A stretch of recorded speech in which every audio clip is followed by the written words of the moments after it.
Okay, so I know, really terrible of me. I was going to try to be really consistent with doing the videos, and then I got really busy and I stopped doing them.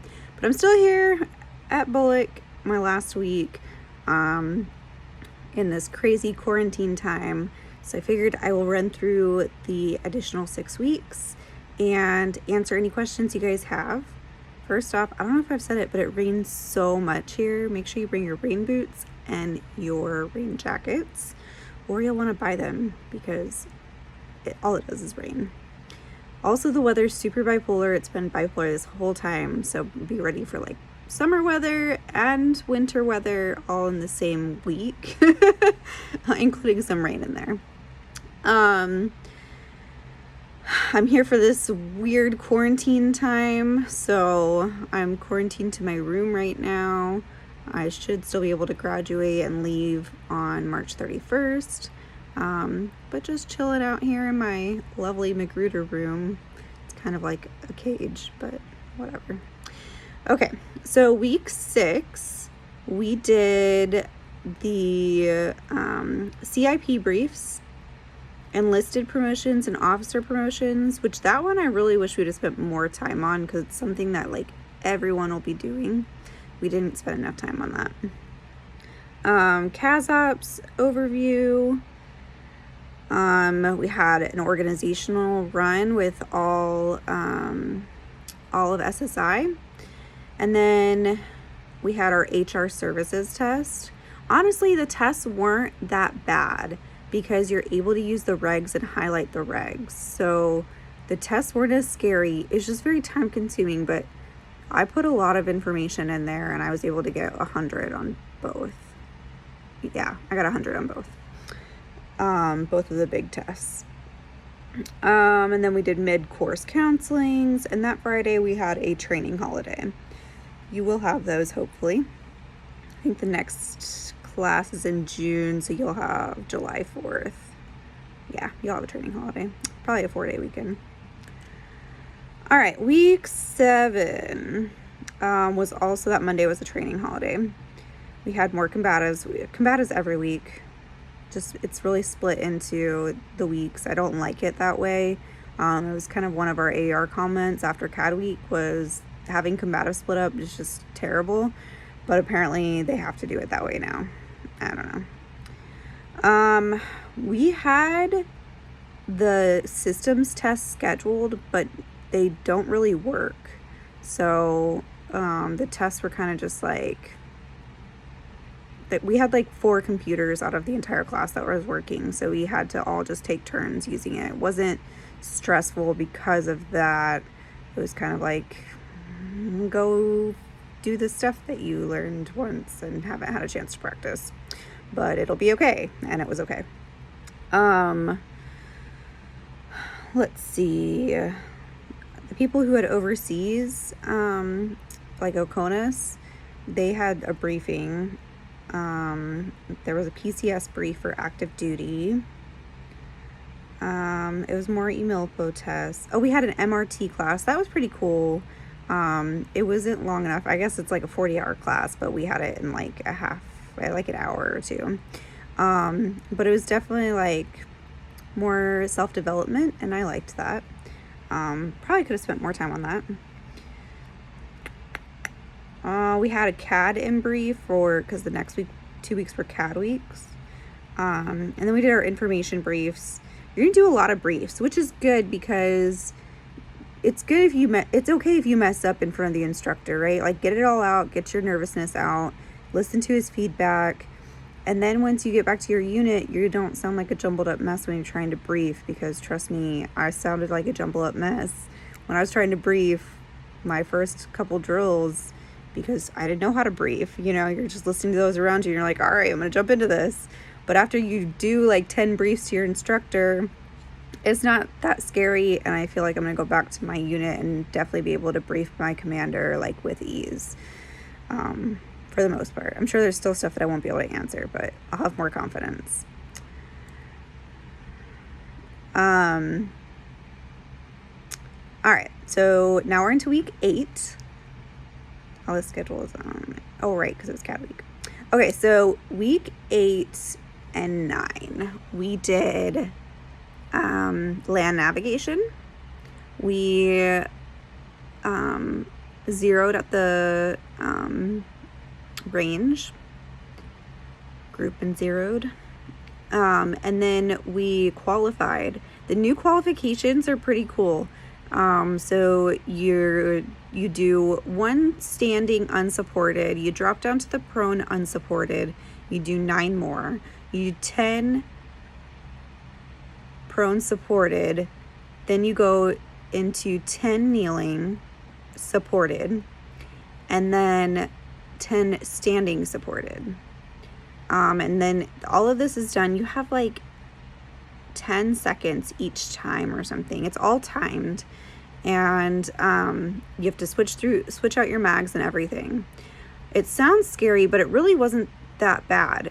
What was bad was the weather. It rained the whole time we were trying to qualify. Sand got in the mags. The weapons were wet because they were with us the whole time. And so everything was jamming. And then we had to lay in like a puddle of water. So that was bad. And we're full of sand and yeah. I barely qualified both times, but really it was weather related. I probably would have done a lot better had I qualified on a sunny day without the weather restrictions and the sand in the mags. But I was okay with it. It was like a really good experience, and I feel like more practical compared to the way you used to qual. So let's see, what else? After qualification, we did, I thought I had this CAD schedule up, but I don't. I'm sorry, guys. We did land nav, weapons. What else did they teach us? Let me see if I can pull it up.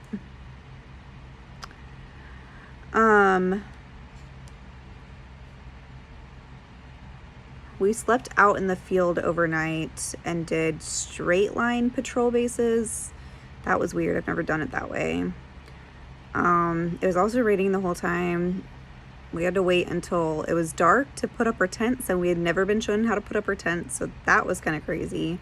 I would recommend learn how to put up your tent before you're out in CAD week. It'll be helpful. Just do it on your own, or ask your instructor if that's something you guys can do together. What else?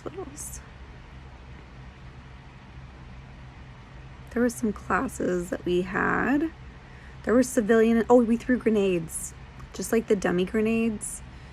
And then there was classes the civilians taught us. Call for fire. We did call for fire. It was kind of just a lot of review over stuff you learned in OCS. I had a really good experience with the civilian instructors that were helping. And then the CAD cadre, they were okay. Some of them were kind of rude. But I mean, we have to do our job as lieutenants as well, because they are our instructors, even though they're sergeants. They're actually in charge of us, and we need to be respectful of that. And not everyone was always respectful of that. So that caused problems. So that was week 8 and 9 of CAD week. Let me think if I remember anything else. Cleaned weapons. I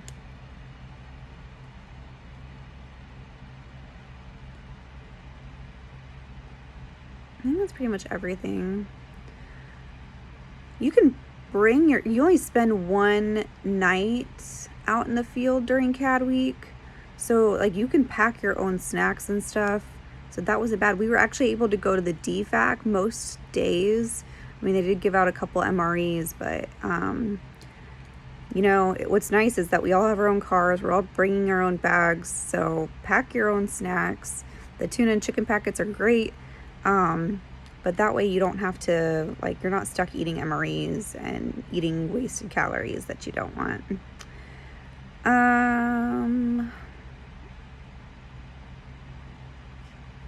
Okay. week 10 was MDMP week. So that was really confusing. MDMP is like your pre-deployment preparations, but it wasn't explained. We had like a class, and then they were like, all right, go do MDMP, and we were really confused. Yeah.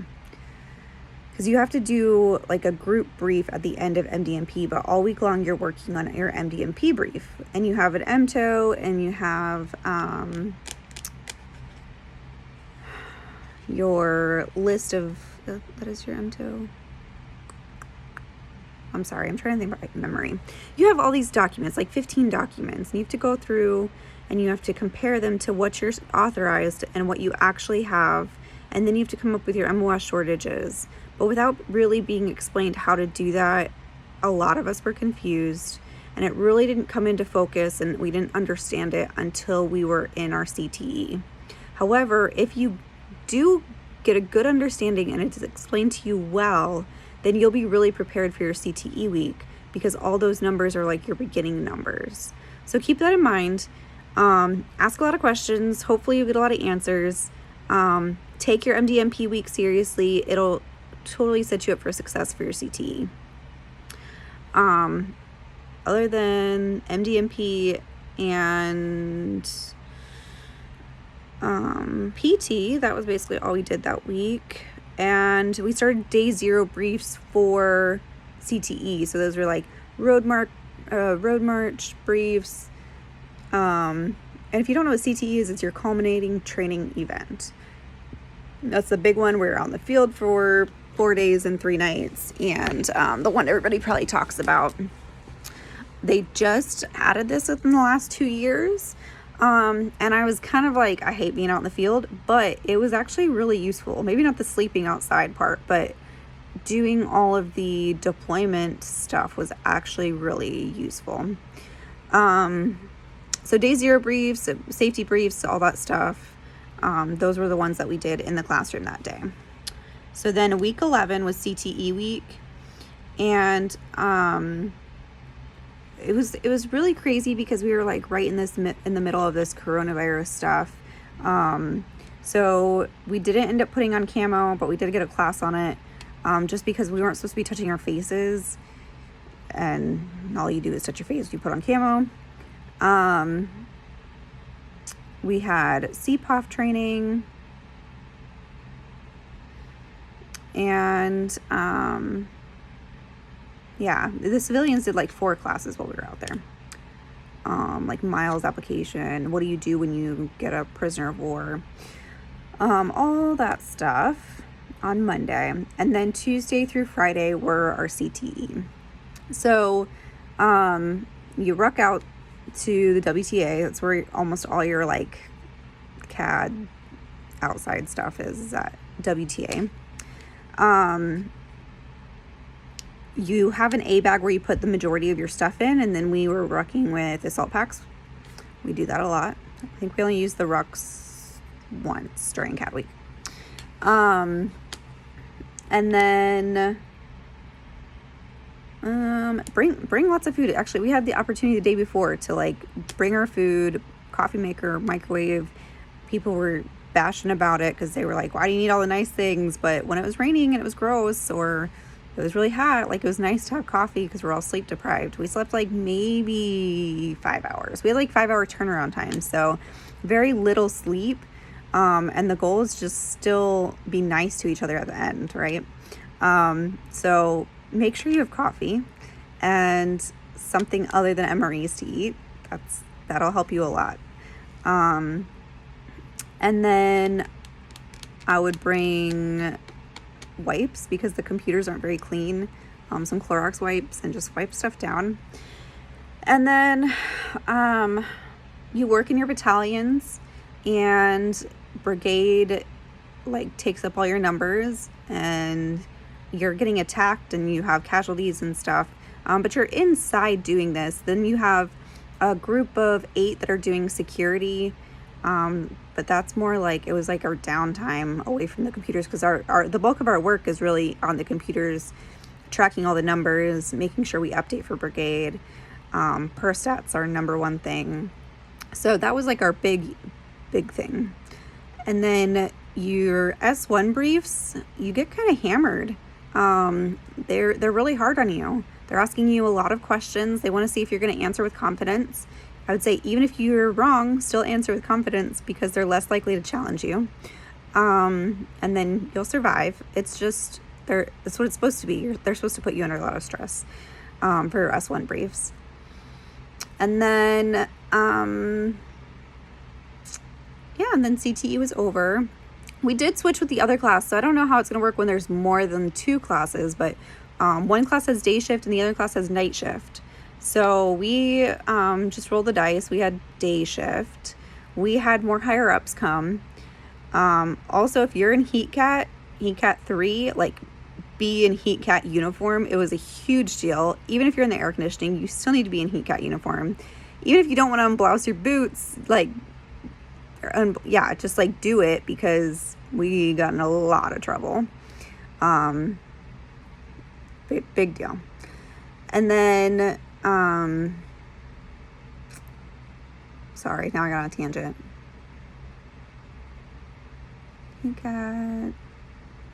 Day shift.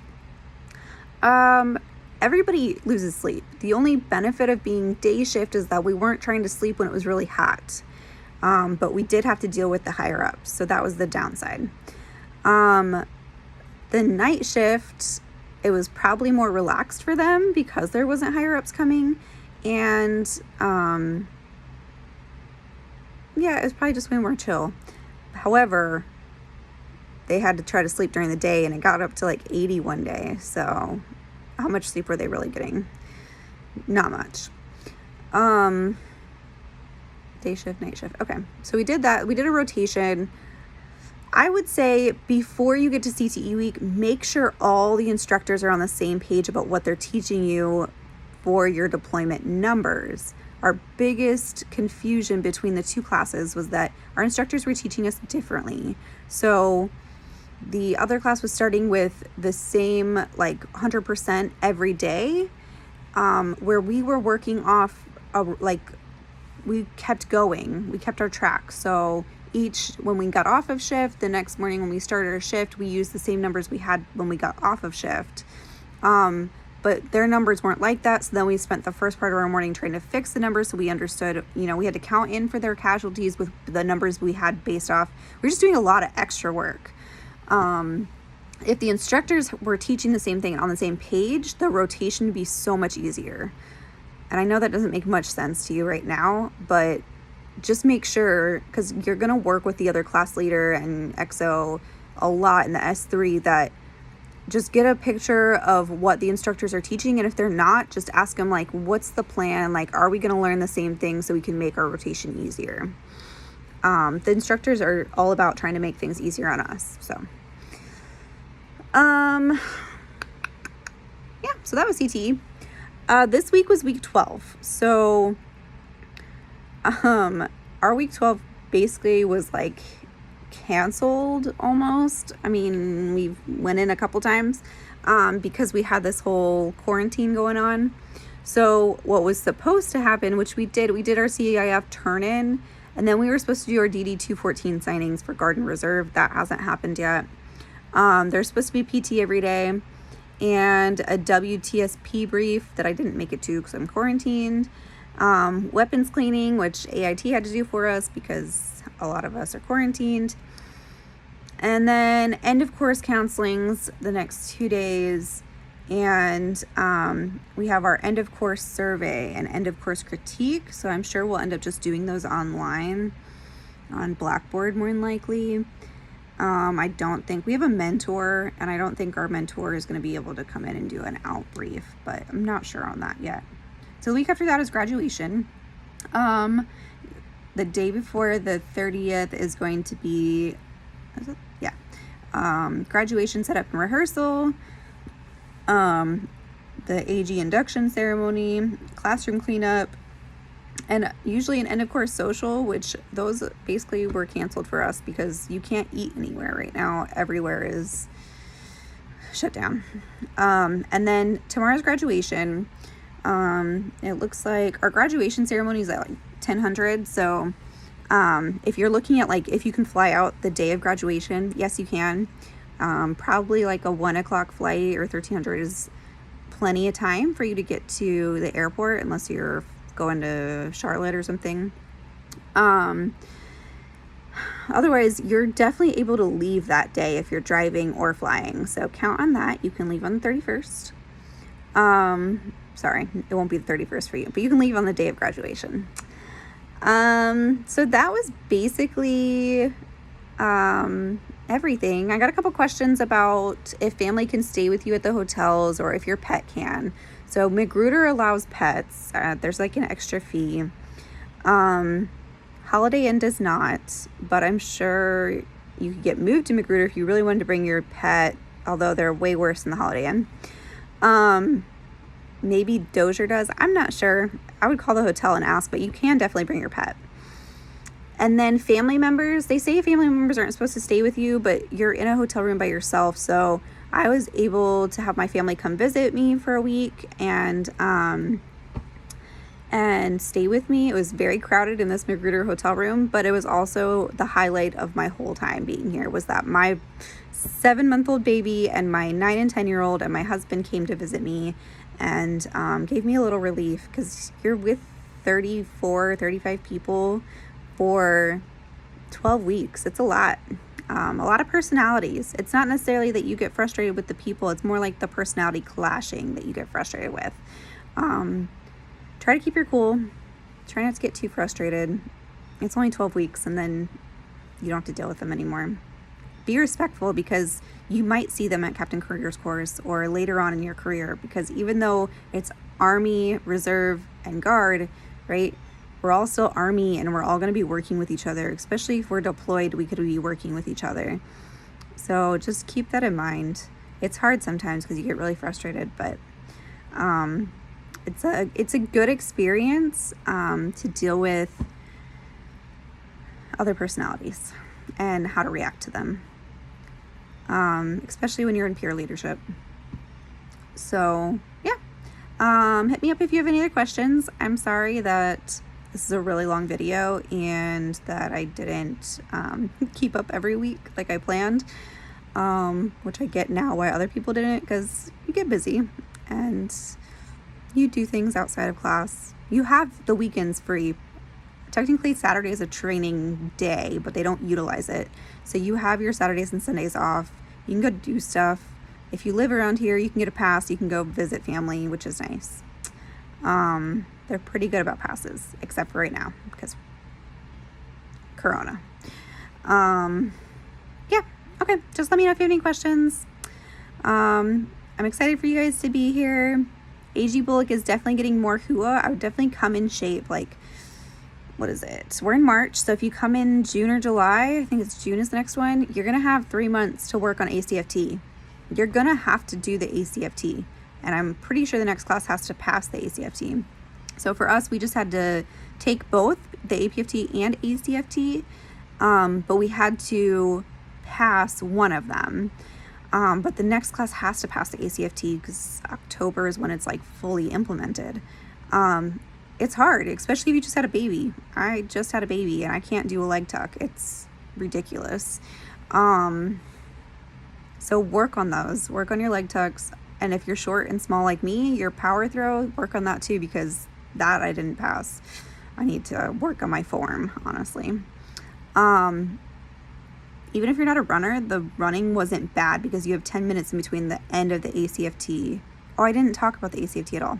We took that the last day of CAD week. So we were also sleep deprived, which wasn't good. We'd been out in the rain. Yeah, and then we took it. So a lot of people didn't do as well as they probably would have done. Which is kind of okay because those are all like, they're taking those numbers into account. So maybe it'll help us in the long run. The ACFT wasn't bad. If I was in ab and arm strength shape, I probably could have done a leg tuck, but having a baby and your abs being ripped to the sides, it's hard on your body, like really hard. And yeah, it's just, I got to keep working on it. So, buy a pull-up bar, buy some bands, and really work on those. Try to do like a mock one. We did a lot of gym workouts, so we were able to do like the farmer's carry and the sled pull, sled drag. We did even like a practice sprint drag carry during one of our PT sessions, which was awesome. The 3 minutes is actually plenty of time to get through it. We had one guy who broke his ankle and still had to attempt the ACFT to graduate. He broke it on the first day of combatives. It was really bad. Poor guy. He is a trooper though, and completely awesome. He did the ACFT, the sprint drag carry, and he walked the whole thing, like pretty quickly walked, but he still made the 3 minute time frame, so that's pretty good. Just don't think that you have more, like a lot of time, and then go slow. Just push yourself. I'm not a sprinter, and I did it in like 2 minutes and 24 seconds, I think. And then the run, because you're doing so many workouts throughout the class, like the run wasn't that bad. So you have 10 minutes from the time you end the last event before you have to run. You have 21 minutes to run. And I made it. I'm not a runner at all. Actually improved my time from the time I did my APFT to the time I did my ACFT. So that was good. So that's that. That was one of the questions I saw. Just be ready for it. You're going to come here and you're going to take it.